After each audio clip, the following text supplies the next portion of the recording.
Sumapit po kayo, kinig kayo sa mga bali-balikan. Information campaign, dinadala ko ang mensahe ng Pangulo, hindi nakakalimutan ng Pangulo ang Mindanao. Lahat ng Pangulo ang Mindanao, kahit mga tao, hindi siya minamahal dito. Natural na naman yun. Pero, tingnan niyo po, marami kayong hindi alam na ginagawa ng Pangulo para sa Mindanao. Ngayon, May 1, nasa Jensen na siya. Lahat ng pwede ng puntahan, nandiyan siya sa Jensen. Ang malungkot lang po, hindi niyo nalalaman sa baba ang mga ginagawa ng Pangulo para sa inyo. Okay? Sino tuloy ko nagpe-Facebook? Taas mo po ang ano.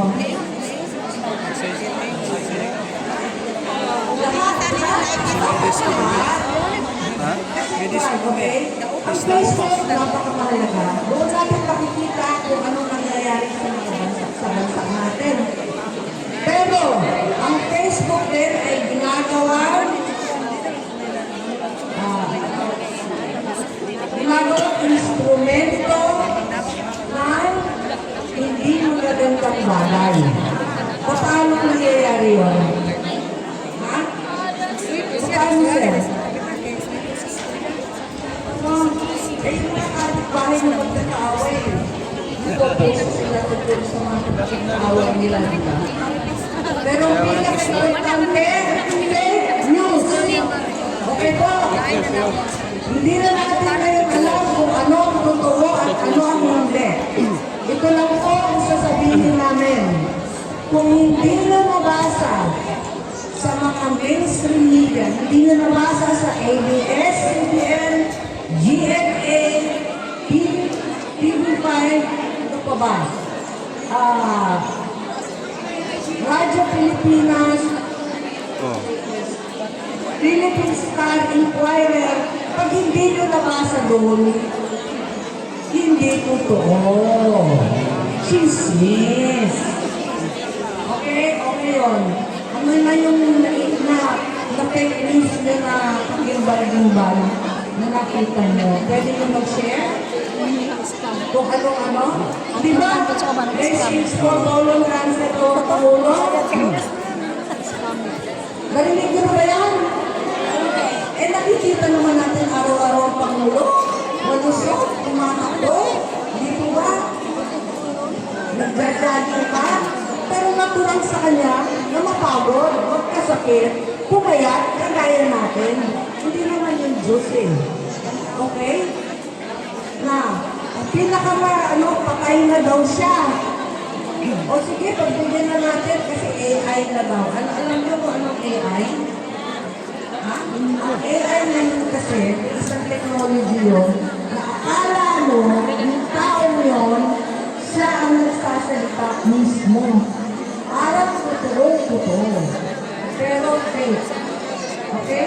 Huwag kayong maniwala hanggang hindi nyo nababasa sa ABS-CBN, GMA, sabi ko kanina, at Presidential Communications Office. Ang Pangulo po natin ay buhay na buhay at handang tumulong hanggang 2028 hanggang sa dulo ng termino. At sisikapin niya na Mindanao pangangailangan ninyo ng pangmatagalan ay madadalan na dito para sa inyo. Okay po. Kahit sino ang Pangulo, kailangan natin supportahan. Wala tayong mapapala na kinakalaban natin ang nakaupo ng administrasyon para natin tinugin po ang ulo natin ng bato. Okay? Kaya namin, ang Pangulong Duterte, ako mismo, volunteer ako sa kanyang drug rehabilitation program. Umakyat po ako sa ng Pangulera na nag-volunteer at gumawa ng programa para doon sa mga drug addicts na gustong magbagong buhay.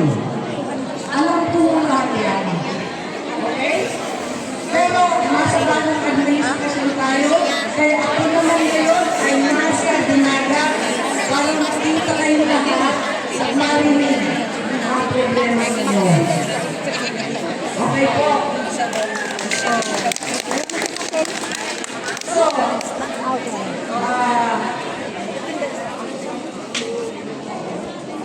marami kang benepisyo ng gagawin natin po na communities, gagawin namin ang representatives ng PNL, magpapanis ka mismo, Dole, yes, community, PESDA. Kasi po, kasi wala namin sila.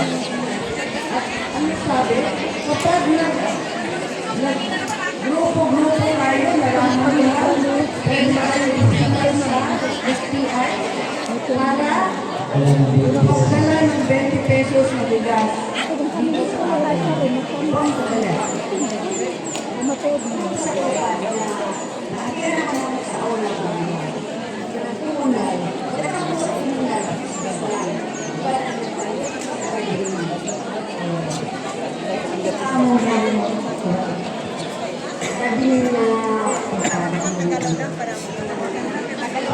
Yung sinasabi ko rin ma'am, sila noong last time, nagkatutag din sila. Gumawa sila ng komunal na garden para mag-continue sila ng kita doon sa so, maaari niyo piliin yun, no? Pero may coordination kay Kapitan, hindi pa po si Kapitan yun. Pasalamat tayo at appear sa dito, palakakan po natin. Gagawin natin sa tupad yung mga programa, tama na yung pawalis-walis, madamo-damo. Kasi pagkatapos ng 10 araw, tumubo na naman yung damo. Hindi po ba? Gumawa tayo ng kagaya ng sinabi ni Ma'am na pakikinabangan natin na tuloy-tuloy. Okay? Yung mga iba, pagkatapos ng tupad, na grupo-grupo sila para gumawa ng kooperatiba dahil ang Dole ay handang magbigay ng assistance para sa livelihood. Okay? Kung ano man kailangan yung livelihood, lalapit tayo to the leaders.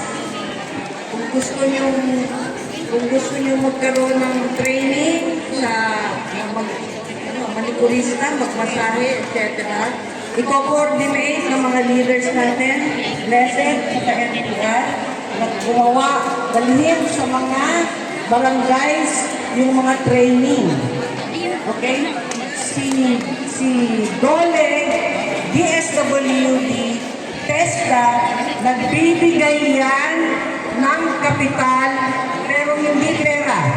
Ang ibibigay nila yung mga pangangailangan ninyo, makinaryang maliliit, mga gamit sa pagsasaka, kung may welding course kayong gusto, magbibigay sila ng welding machine. Pero po, ang importante, ito na naman, kailangan tayo mag-grupo-grupo. Sumati kayo para tayo maging malakas. Kailangan kayo sa barangay, sa pamamagitan ng barangay, mga kapitan. Kung ayaw ng barangay kapitan niya, kayo mismo, lalapit kayo sa mga government offices. Natutuwa ako kasi sa Dinagat, nakita ko lahat yung mga opisina ng government. Nandito pala. Gamitin natin yun. Kayo ay napaka-swerte dahil meron kayo ng mga government offices dito. Gamitin po natin yun at napakaraming tayong matutulungan at makukuhang tulong. Salamat. Palakpakan po natin si Dixon Benner ng Bagong Pilipinas sa RFD. Init na. Ganito ang sikreto nito. Noon kami, bilang NGO, lumapit kami kay Ma'am. Tagal na ng panahon sa lugar namin, hindi man lang kami nakatanggap ng mga programa ng gobyerno. Example doon, tupad. Lumapit kami sa kanila, sila ngayon ang tatawag sa ahensya ng gobyerno. Pagtawag nila sa ahensya ng gobyerno, inaprubahan sila. Lahat po ng regional director dito, minimet po yan ni ma'am. Flight from Manila, direct doon, kakausapin niya. Tapos nagkakaroon na ng programa. Pag-approval noon na programa, ay downloaded na ngayon, nahapon dito sa dumating na ang download na tupad sa probinsya ng Dinagat. Ibig sabihin, yung total na mag-beneficiary ngayon na buwan, ibinigay na sa opisina ng DOLE. Pupunta na kami niyan kay Kapitan. Pagpunta namin kay Kapitan, magpapaalam na kami pa, meron kaming orientation, profiling. Pwede ba makahiram ng gamit? Kayo, uutusan na rin namin kayo na maghanap na kayo ng qualified para magtupad. Ang NPR po ay requirements po tayo, pati yung mga lahat ng asosasyon sa ilalim ng BPC, pati Blessed. Meron po tayong rules. Kapag natapos na kayo nagtupad, tulad ni ma'am, may tupad ito si ma'am noon sa Sibagat, Agusan del Sur, 10 lang noon, December, ngayon 150 na ang kanyang tupad. Kita nyo? Yung 10 niya nakasama, binigyan namin ng kapangyarihan na maghanap kayo ng nangangailangan na tao. Yung priority, PWD, senior citizen, yung may karamdaman, yung may pinagdadanasan na kahirapan. Bawat isa mag-recommend ng 15 katao. So 15 lang yung kanyang ililista. Kasi kalaban na kalaban namin sa Bagong Pilipinas, yung tagalista. Laging may kapit si tagalista. So ang gagawin namin dito sa Basilisa, kung meron kayong 100 data sa Basilisa, right? Asa na yung ating band dito? Ano pinili mo? Berenyo. Ito yung focal person namin dito sa Basilisa. Tandaan ninyo siya po. Una, maghanap lang yun siya ng 10. Yung 10, sasabihan niya, maghanap din kayo ng 10. Yung talagang totoo na tutulungan. May 100 na sila. Kita ninyo? Hindi nyo kailangan malakas kayo kay Nino. Hindi nyo kailangan malakas kayo kay sino man na tagapag-isa. Pero kayo, kapag nasa-experience kayo ng tama na tupad, bibigyan namin kayo ng pagkakataon makapag-recommend. Kaya po, kapag si ma'am ay manghingi sa inyo ng kahit 10 piso, pwede niyo i-report sa hotline namin kay Sir Jethro. Kasi bawal na bawal po yun. Isusumbong niyo kailangan. Alam mo kasi, kaya corruption. Kasi, kasama tayo dun Pumapayag tayo sa mga ganon. Pero maraming maninindigan at para sa katuparan ang dapat na mangyari para sa benepisyo niya. Sir Jethro, hindi ka na dito. Hotline, explain mo yung hotline. Hindi malalaman ng Isave ang hotline. ng coordinator 117 na to. na nasusunod. Pero dahil.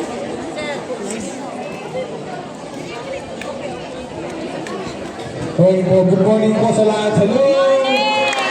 Hi! Ayun, gising na gising pa.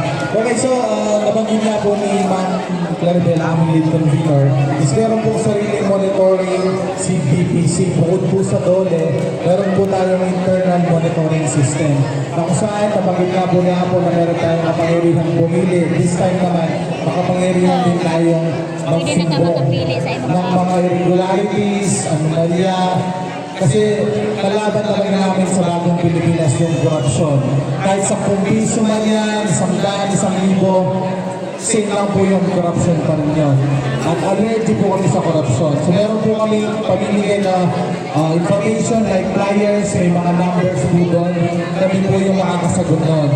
At 3 number po yun, ay bibigay namin, pwede kayong mag-text, tumawag, at isa lang po. Hatag sila flyers ka. During orientation po, Hatag sila ng mga tupad, pipilitin din po namin as much as possible, makababa kami makasama sa orientation. Isa lang po, huwag po kayong matakot na mag-text o tumawag kasi yung po lahat ng informasyon na ibabagay doon sa amin ay confidential. Wala pong makakaalam.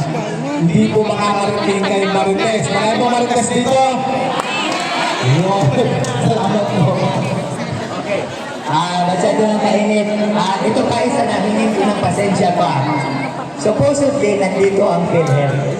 Ngayon, magdating sana dito ang PhilHealth. Kaya lang, may nag-text sa PhilHealth.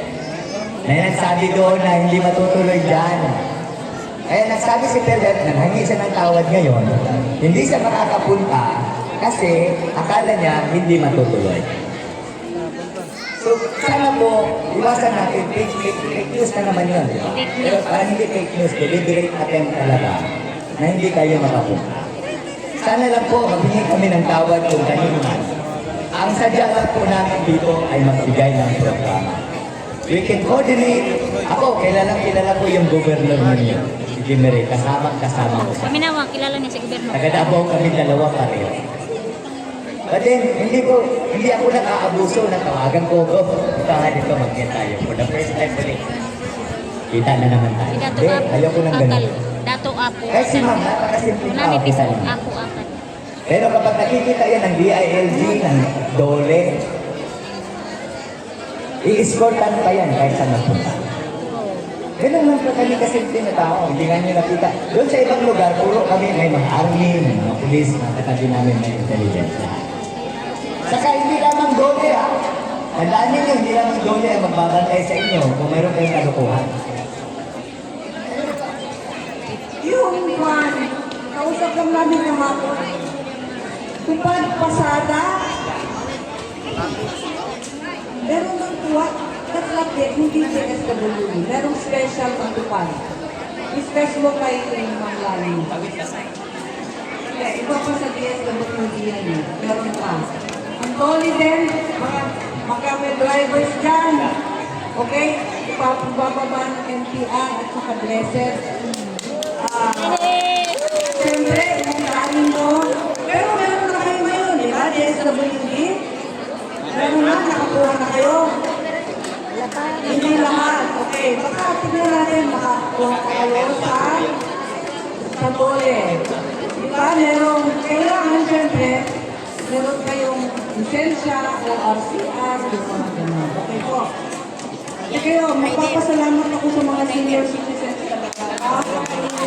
Salamat. Driver, pwede na tumba. Salamat po na nandito kayo. Pero ako po, senior citizen na din. Kulaan mo ilang taon ako. Magkakamali. 20. Hindi, hindi pa ako senior. Senior lang ako. Murag 30 plus. Pero 66 years old na ako. Times daw di ay. Dapat di ko sinabing senior ako.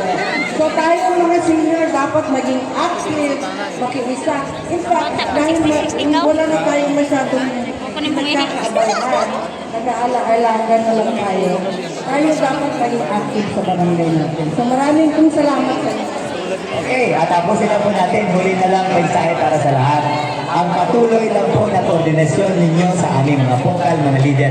Ang leader po ng Dinagat Island ay si Rustica Rufulas, si Rustica. Siya ang pagkalahatan namin na provincial coordinator, leader namin. Halika dito, pakita kita. Para kung meron kayong problema, lapit kayo sa kanya. Ito po sa ilalim ng NPR at si Koiko. Saan si Koiko? Koiko. Ito. Si Jerry Koiko, sa ilalim naman po ng DSS. Bigyan natin ang cellphone numbers nila. Tapos makakahanap natin. Okay lang ba sa inyo? Oo. Bigyan natin cellphone number niya. O, sabihin nyo na kayo. Ang dahil nyo yung mga I-record na lang, kanino. i-record sa cellphone.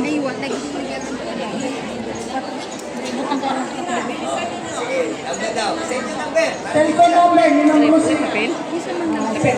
Ang cellphone number ko ay 0957-3098. 0957-3098.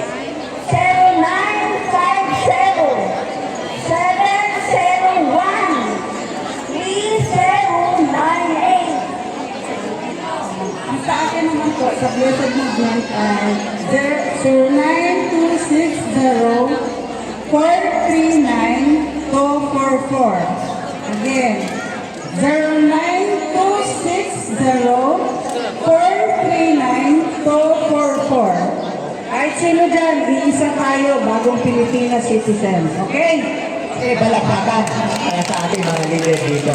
At meron din ako maliit na hilingin sa inyo bago tayo maghiwalay. Ang leader po natin, hindi naman birthday, di ba? Birthday po ni Rustica Rocolas ngayon. Tandaan po natin ang happy birthday. Okay, sige, di ba? Ready? Sing! Happy birthday, happy birthday. Hindi naman yung tono ko. 1, 2, 3. Happy birthday to you. Happy birthday to you. Happy birthday, happy birthday. Happy birthday to you. Mga, ilang taon na kayo? Maraming salamat sa inyong lahat. Salamat ayon sa inyong tanan. Ayaw sagutin na tanong. Ilang taon na po kayo na ba? Ako ay Bata pa. 68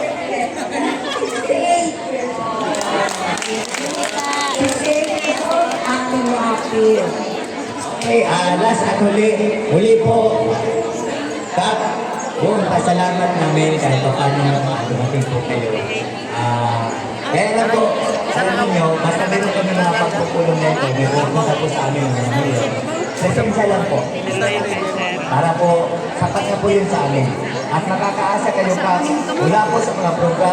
Sabay-sabay kahit pa paano, dahil sa programang tupad at iba pang programa, magpahayag po tayo at sumigaw ng salamat sa tulong Pangulo. Ready ba? Ready? Get set?